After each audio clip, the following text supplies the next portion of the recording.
Coucou tout le monde, j'espère que vous allez bien. Je suis vraiment très heureuse de vous retrouver aujourd'hui pour une nouvelle vidéo que je viens juste de filmer juste avant pendant 25 minutes. Mais je ne sais pas pourquoi ça n'a pas marché. Voilà, ça n'a pas enregistré. Bref, donc trêve de blabla, on recommence. Donc aujourd'hui, comme vous aurez vu dans le titre, je voulais vous parler des plannings à horaires variables. Pour les assistantes maternelles, bien entendu. Pourquoi je vous parle de ce genre de planning? Tout simplement parce que il est de plus en plus demandé de la part des parents. Alors, avant de commencer et vous dire comment ça fonctionne, je voudrais faire une petite aparté destinée aux parents en expliquant en fait que ce genre de contrat n'est pas prévu dans notre convention collective en fait, parce que normalement il est obligatoire de dire à votre assistante maternelle: le lundi vous aurez notre enfant de telle heure à telle heure, le mardi vous l'aurez de telle heure à telle heure, le mercredi vous ne l'aurez peut-être pas, le jeudi de telle heure à telle heure, etc. Et voilà, normalement c'est obligatoire de faire comme ça, et que toutes les heures qui sont avant celles du matin et après celles du soir doivent être payées en heures complémentaires. Donc il faut bien comprendre que déjà une assistante maternelle qui accepte avec vous ce genre de planning est déjà une assistante maternelle arrangeante. Donc je pense qu'il est bon de ne pas trop tirer sur la corde non plus. Donc si je dis ça, c'est que ça m'est arrivé. Donc, comment faire un planning à horaire variable pour que ce soit aussi bien avantageux pour les parents, mais pour l'assistante maternelle aussi? Parce que n'oubliez pas, assistante maternelle, c'est un métier, on n'a pas d'autres revenus à côté. Donc, il ne faut pas qu'on perde trop d'argent non plus. Hein. Par exemple, comme je vous le dis, dans un contrat normal, si vous arrivez avant l'heure le matin, et ben vous payez les minutes en plus. Si vous arrivez après l'heure, vous payez aussi les minutes en plus. Sauf que là, comme c'est un contrat à horaire variable, on ne peut pas faire ça. Et donc, du coup, pour que le parent ne prenne pas ça complètement à la carte et nous fasse... Le risque, en fait, alors je dis pas que tous les parents qui font des plannings à horaires variables sont comme ça, hein, pas du tout. Je dis juste que le risque, en fait, c'est que de tomber sur des parents qui, du coup, seront pas forcément très respectueux, on peut le dire, hein, ça existe, et qui, du coup, vont se servir un peu de cette excuse de planning variable pour qu'on soit un petit peu à leur disposition 24 heures sur 24, quoi. Voilà, ça m'est déjà arrivé, donc voilà. Donc, je voulais vous expliquer quelques clauses en tant qu'assistante maternelle à mettre dans votre contrat pour ne pas justement être à disposition des parents 24 heures. Déjà, il y a plusieurs sortes de contrats à planning variable. Moi, j'en avais un, voilà, avec une maman qui était infirmière. Donc, la maman était infirmière, donc elle pouvait travailler aussi bien un jour par semaine que 2, que 3 et que 4. Et par contre, elle avait toujours les mêmes horaires de travail, c'était 8h, 17h. Donc du coup, ce qu'on avait fait, c'est que, vu que la plupart du temps, c'était 2 jours par semaine qu'elle travaillait, on était parti sur un contrat de, du coup, ça fait 19h, hein, de 8h, 17h sur 2 jours par semaine. Du coup, ce qui faisait que les jours où j'avais la petite que un jour, enfin les semaines où je n'avais la petite que un jour ou 0 jour, j'étais quand même payée. Et les semaines où j'avais la petite 3 ou 4 jours, c'était rare mais ça pouvait arriver, j'étais payée en heures complémentaires. Ce qui avait de bien sur ce contrat aussi, c'était que les horaires ne changeaient pas, c'était toujours 8h, 17h. Du coup, ça voulait dire que ça n'est jamais arrivé, mais si la maman m'avait amené la petite plus tôt le matin et ou était venue chercher la petite plus tard le soir, et bah du coup, pareil, il y aurait eu des heures complémentaires à payer. Donc ça, c'est un contrat à planning variable, mais qui quand même a des bases, parce qu'il y a des horaires fixes et voilà, un nombre de jours fixe. Voilà, donc là, c'est un contrat où voilà, il n'y a pas beaucoup de chances d'avoir de conflits, c'est quand même, étant donné qu'il y a des horaires fixes, c'est quand même assez clair. Par contre, il y a des parents qui ne peuvent pas du tout donner d'horaire fixe, parce qu'il y a des parents qui, par exemple, un lundi, vont travailler de, je sais pas moi, de 9h à 17h, puis le lundi suivant sera peut-être que de 10 à 14. Voilà, donc ça fait pas le même nombre d'heures dans le lundi. Donc, du coup, c'est normal voilà, que les parents veuillent, dans ce cas, faire un contrat à horaire variable. Mais il faut aussi poser des limites.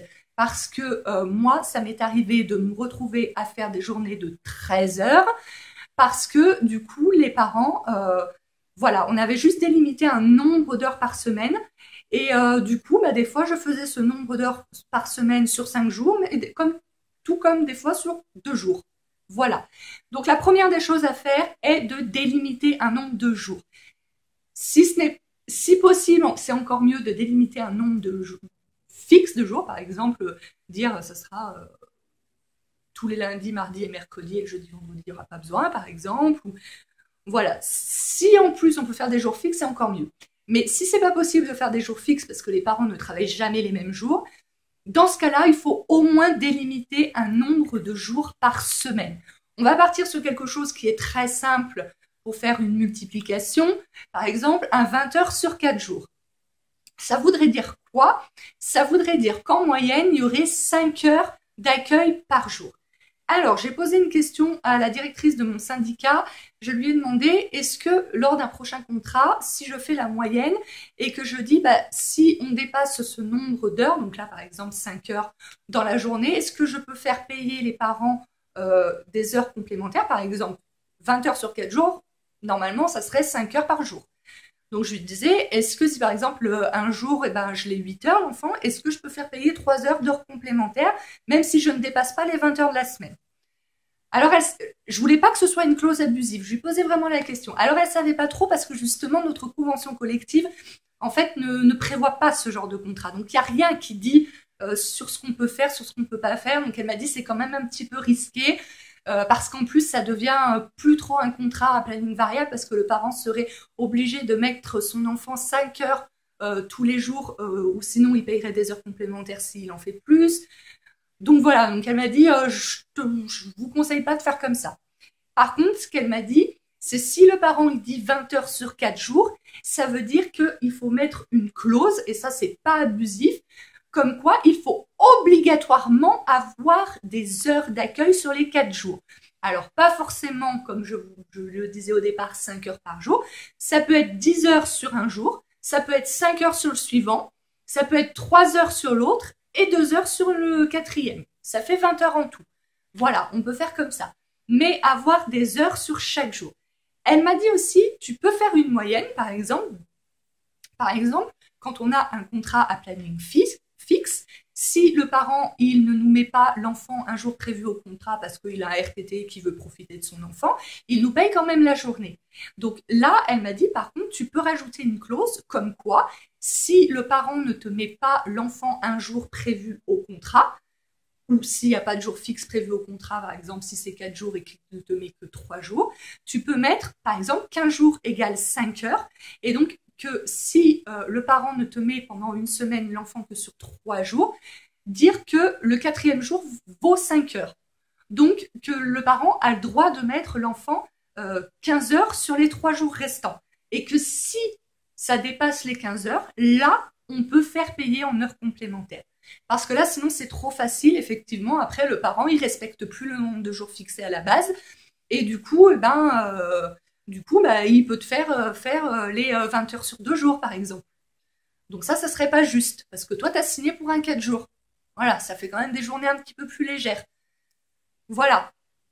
Donc, ajouter ce genre de clause. Comme quoi, il doit bien y avoir, si on part sur un 4 jours, avoir des heures sur les 4 jours. Sinon, un jour équivaut à tant d'heures. Voilà, ça, on peut y faire. Autre chose que l'on peut rajouter aussi, c'est l'amplitude horaire. Par exemple, dire j'accepte de faire des journées de 10 heures, mais pas plus, ou de 9 heures ou de 8 heures, enfin ce que vous acceptez. Voilà. Mettre aussi une clause comme quoi, par exemple, vous acceptez un contrat à partir de 6 heures du matin, mais pas avant. Et vous acceptez de terminer jusqu'à 19 heures, mais pas plus tard. Ça, vous pouvez mettre. Comme ça, les parents, ils savent que oui, c'est un planning à horaire variable, mais vous avez quand même des conditions. Parce que sinon, le problème avec le planning à horaire variable, si on ne met aucune condition, ça veut dire qu'on est disponible 24 heures sur 24 pour les parents. Ça veut dire qu'on est disponible 24 heures sur 24 pour cette famille. Ça veut dire qu'ils peuvent tout à fait nous demander de travailler de nuit. Voilà. Si on ne met pas d'heure de début, d'heure de fin, voilà, demain, vous n'avez pas mis d'heure de début, d'heure de fin, demain, le parent, il peut vous dire, je vous emmène mon enfant à 3 h du matin. Et vous ne pouvez pas refuser parce que vous n'auriez pas mis d'heure de fin. Donc, pas d'heure de début, pardon. Donc je reprends parce que ça avait coupé, j'avais plus de batterie, donc je vous disais, oui, bien mettre aussi, donc l'heure la plus tôt que vous acceptez d'accueillir l'enfant et l'heure la plus tard, voilà, parce que sinon les parents ont tout à fait le droit de venir, en vous prévenant, hein, bien sûr, mais de venir vous apporter l'enfant à 3 h du matin. Mettre aussi une clause, voilà, un délai de prévenance. Voilà, que le délai de prévenance, il doit être, voilà, il doit être respecté. Donc, un délai de prévenance pour donner les horaires. Bien les donner par écrit par la main des parents. Voilà, c'est pas un SMS, c'est pas un appel. Voilà, il faut que ce soit, voilà, soit sur le cahier de liaison ou si vous n'en avez pas sur un papier libre. Mais voilà, que ce soit écrit de la main des parents que tel jour vous aurez l'enfant de telle heure à telle heure, tel jour vous aurez l'enfant de telle heure à telle heure. Et voilà, donc définir ensemble un délai de prévenance. Donc voilà, moi je trouve que 1 mois c'est raisonnable. Et dire ensuite que les horaires donnés ne pourront en aucun cas être changés. Et que si elles sont changées, donc il faut l'accord de l'assistante maternelle et que ça sera en heures complémentaires. Pourquoi? Je m'explique.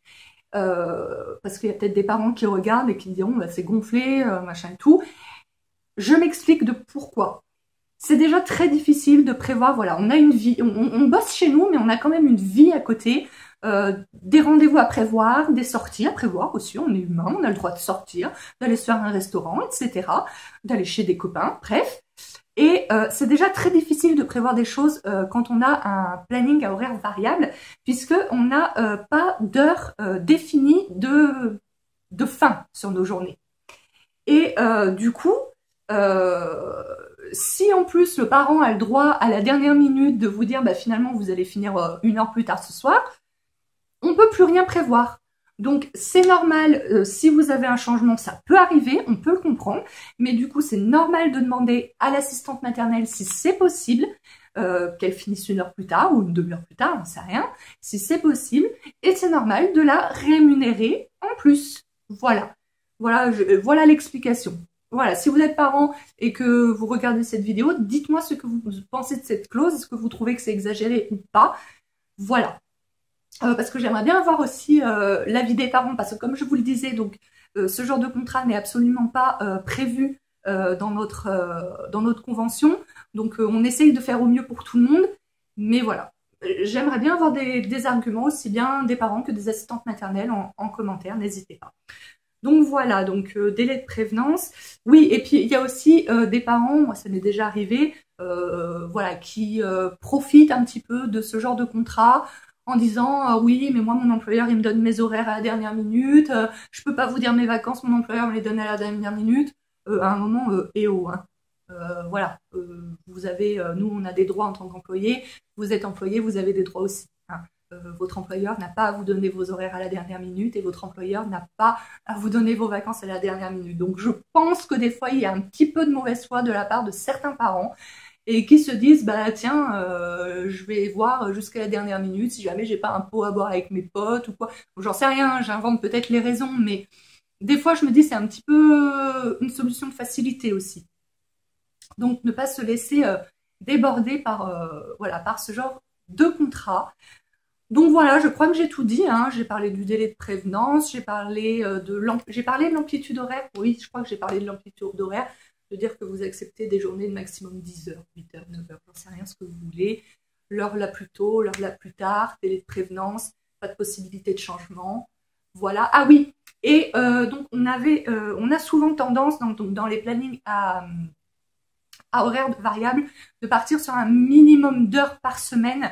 Moi, je partirais plutôt en fait sur une moyenne en fait, entre le minimum et entre le maximum, parce que si vous partez sur le minimum, 2 choses. Une, les parents auront beaucoup d'heures complémentaires à payer, et du coup ça peut revenir cher, parce qu'effectivement, quand on part sur le minimum et qu'on calcule la mensualisation, les parents ils voient, oh, bah, c'est pas trop cher.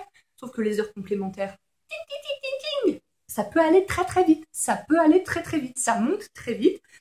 Et puis la deuxième raison, c'est que l'assistante maternelle, voilà, elle vous réserve une place et que voilà, c'est son salaire, on n'a pas d'autre salaire à côté, et puis bah, c'est normal d'avoir un salaire à peu près décent. je ne parle pas d'un salaire de 800 € par mois, hein, mais voilà, voilà, pour moi c'est normal. Voilà, vous bloquez une place à l'assistante maternelle, je trouve qu'un salaire de 200 € minimum, après ça dépend aussi du nombre d'heures que vous avez besoin, etc. Mais voilà, après c'est... Voilà. Bah, je crois que cette fois j'ai tout dit. Donc voilà, comme je le disais, je suis très curieuse d'avoir vos avis sur ce sujet, que vous soyez parent ou assistante maternelle. Si vous êtes parent et que vous avez un contrat en horaire variable avec votre assistante maternelle, dites-moi les clauses qu'elle vous a mis, dites-moi si vous trouvez ça bien ou abusé. Assistante maternelle, pareil, si vous avez des contrats comme ça, dites-moi les clauses que vous avez mis, ça pourrait peut-être me donner des idées aussi pour éviter de me faire marcher sur les pieds parce que je vais signer en juillet prochain un contrat à planning variable et je me suis tellement fait marcher sur les pieds avant que du coup, voilà, j'essaie de penser à plein de clauses pour, voilà, limiter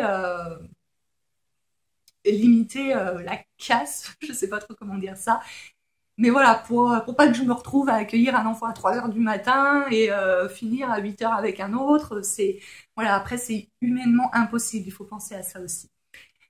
Donc voilà, sur ce, j'espère que ma vidéo aura été utile, qu'elle vous aura plu. N'hésitez pas à la liker, n'hésitez pas à la partager sur vos réseaux sociaux, n'hésitez pas à vous abonner si ce n'est pas encore fait.